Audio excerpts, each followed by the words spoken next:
All right, after probably 5 hours of grinding away for this brake duct, I think I finally got it fitted. So let me show you what I've got here.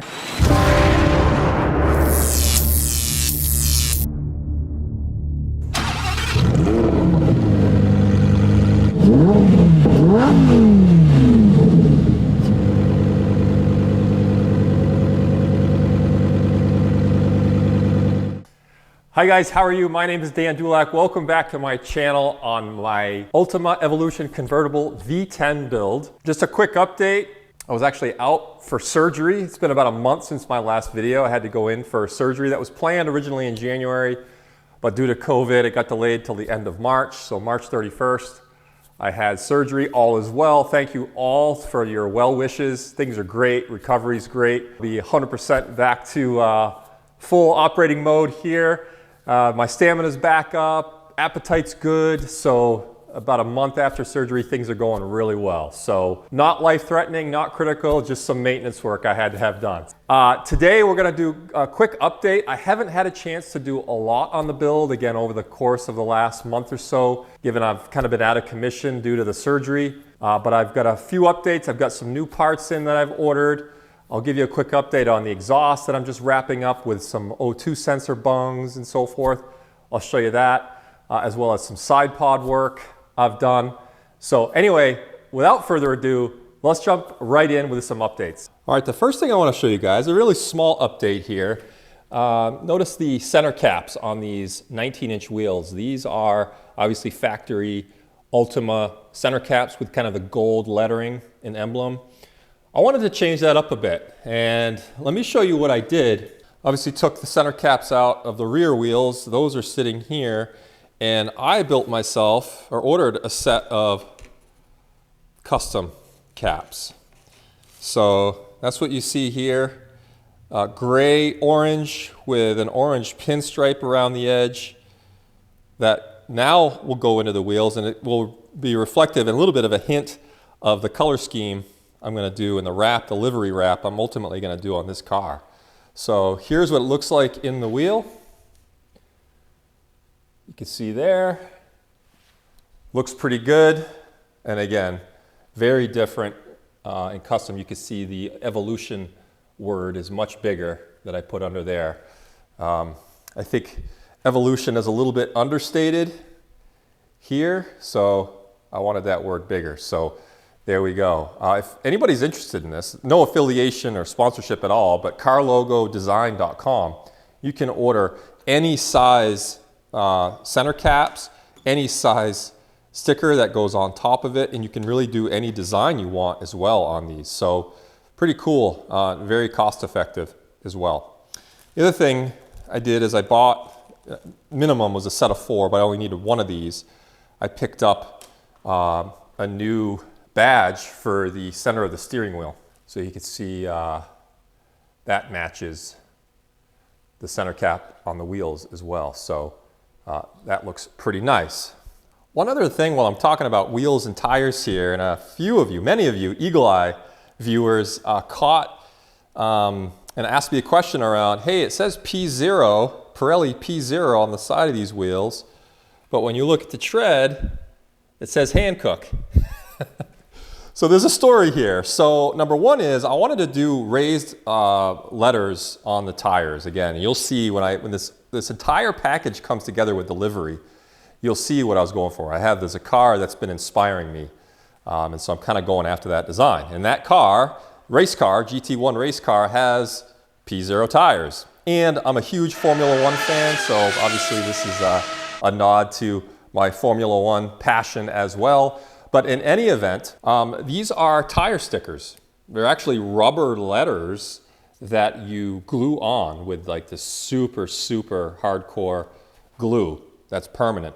I had never done these before, so a couple of things. I did not want to buy an expensive set of real Pirelli tires and then risk screwing it up or having this foul it up. Number two, when I went to order the tires, they didn't have the Pirelli tires I wanted. So, and in fact, they're offering a super good deal on these Hankook tires. So I picked them up, and then use them as kind of a test bed for these tire stickers.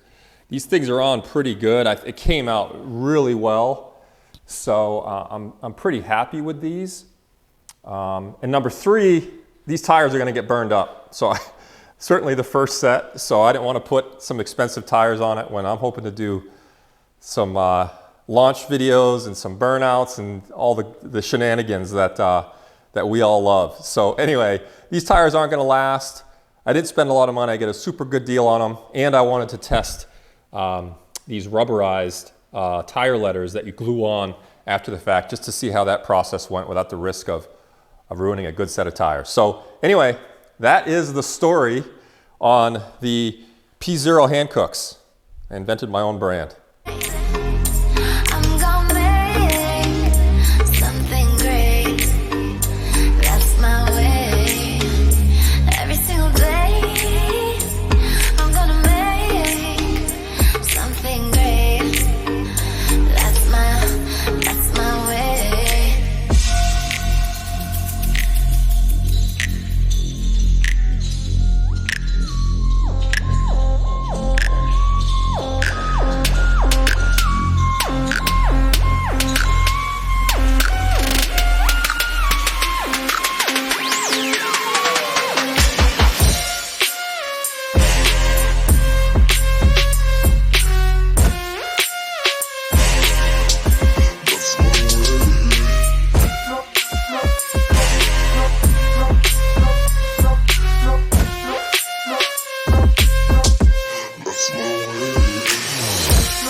All right, another project I'm going to get started on is the brake duct vents for the side pods. If you remember a couple episodes ago with the shipment of carbon fiber parts, I got these side pod vents.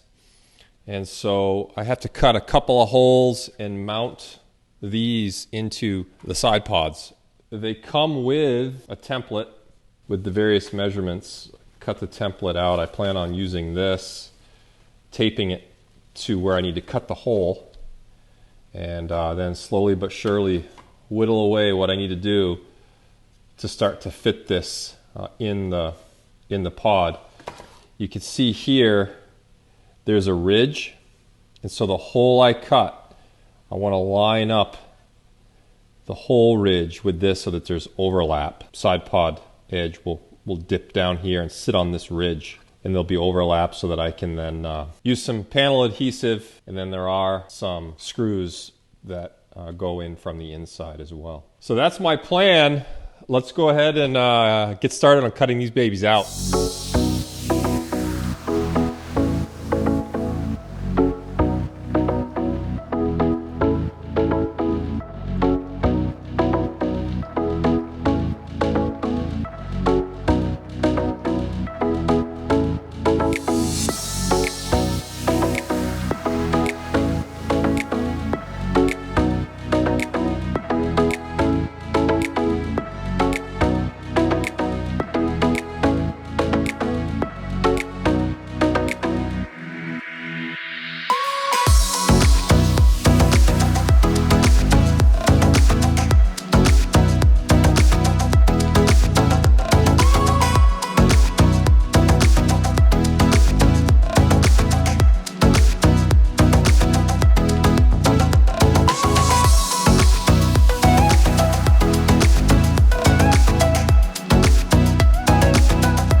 right, after probably 5 hours of grinding away for this brake duct, I think I finally got it fitted. You can see I've got the hole cut out there, trying to care to keep the edges really crisp and clean.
Side pods are done.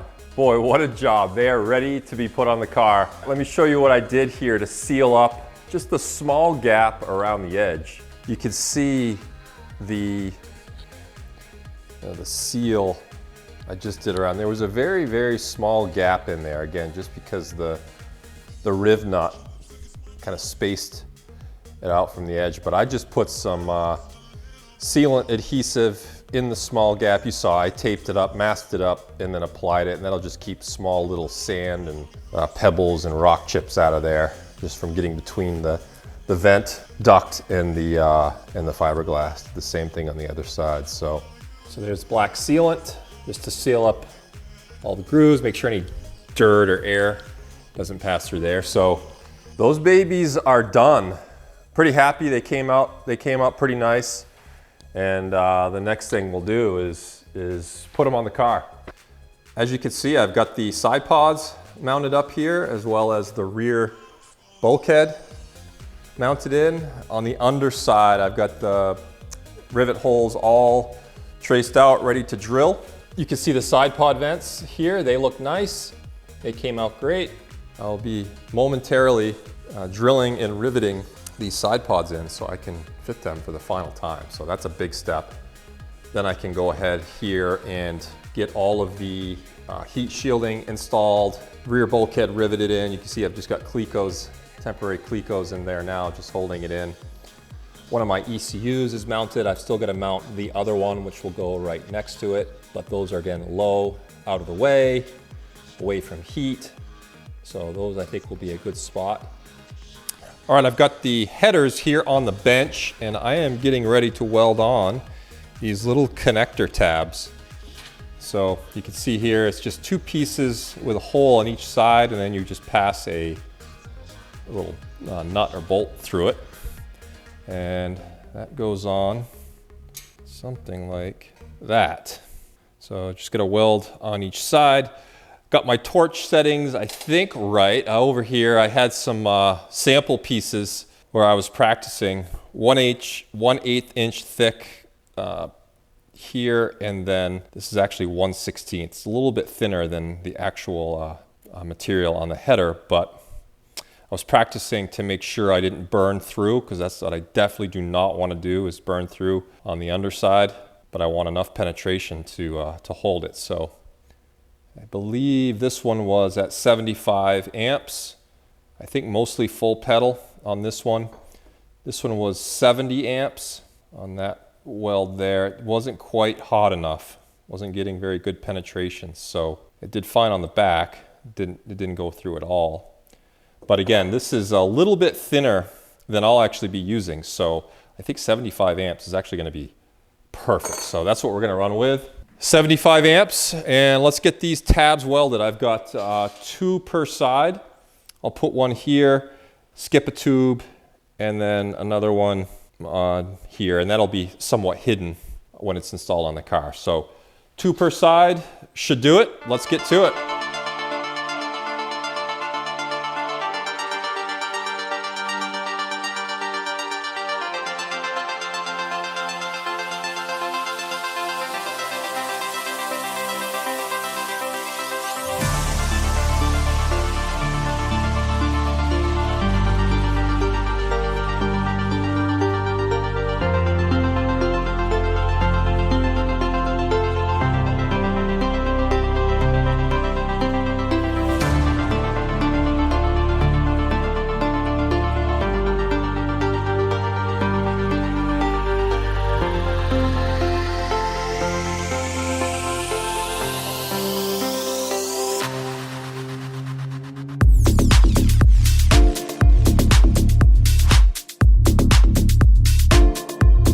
Update on the exhaust headers. So the last time I left you, I had still to weld on these connector tabs.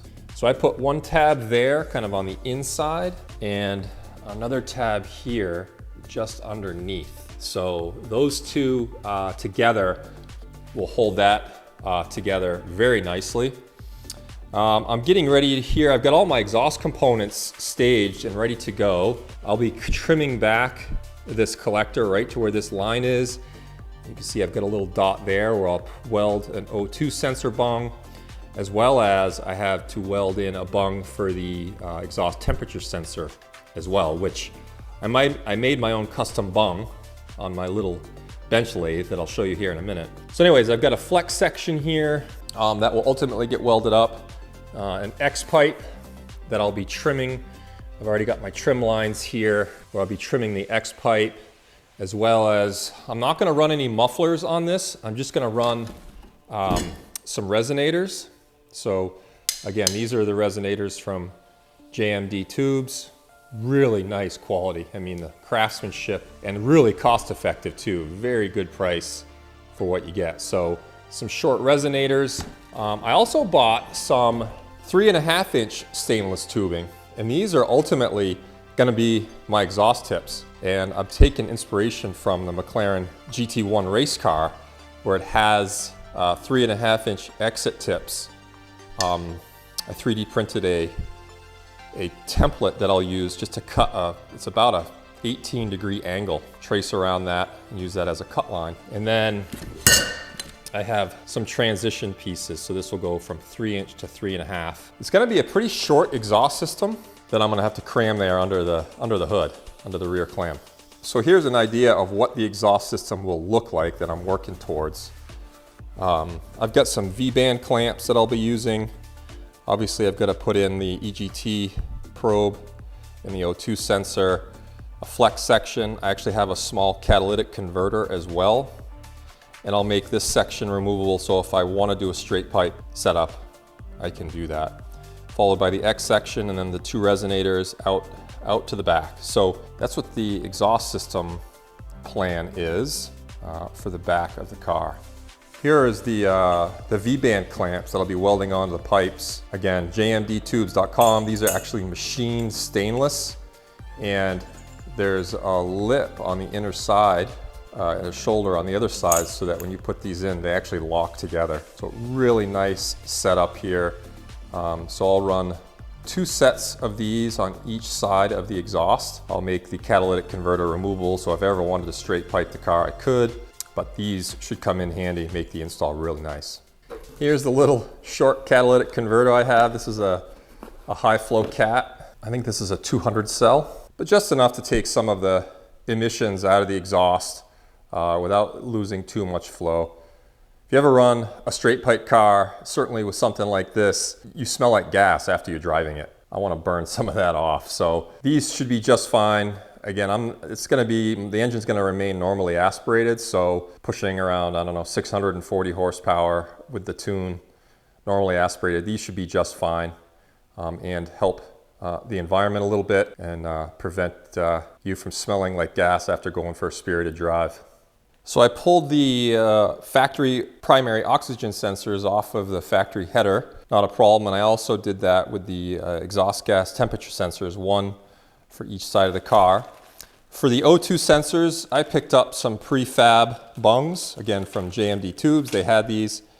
They're nice because they already have a 3-inch bevel cut built in. So when you go to put these on the header and weld them in, they fit very nice and makes a nice clean joint for welding. So this is an M18 by 1.5 thread, pretty standard for O2 sensors.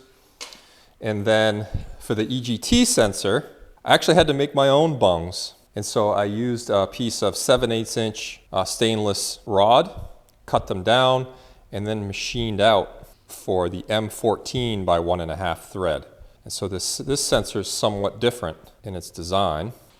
So here is the work I did. I basically, again, just drilled a hole for the sensor to pass through.